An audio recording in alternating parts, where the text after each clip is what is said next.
Alright, we're going to create a custom shelf and use a custom script in this video, and it's actually pretty simple. So what we're going to do is we are going to first right click in this area here and basically say customize.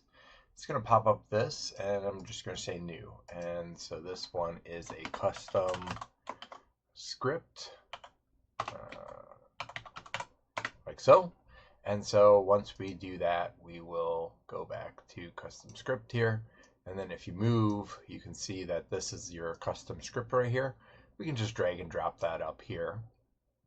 And then what we're going to do is we want to add a shelf. Now we can add any one of these buttons or informational things here, like you can do cut polys or delete all or any number of different aspects like that, right? So we can do that, and we can do that simply by dragging and dropping that up there.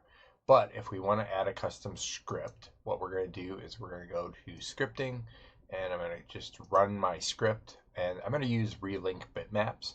Relink bitmaps is always a great thing, so when you get a file, it'll kind of relink it. And so I'm just going to relink that and say OK.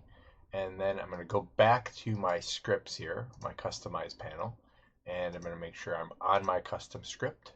And then I'm going to just type in relink, and relink has a picture. So I'm going to just drag that up here and put that like so. And then I'm going to save my workspace like so. It's going to replace. And then from there, my script will automatically work. So that allows me to pretty much relink all my stuff, and this is one of the scripts that I found works great, and it's always, when you're opening different files and moving directories back and forth, it's always a good thing to have in your program. I will link that in the description where you can get that script, and that is essentially how you create a new custom shelf with bitmaps.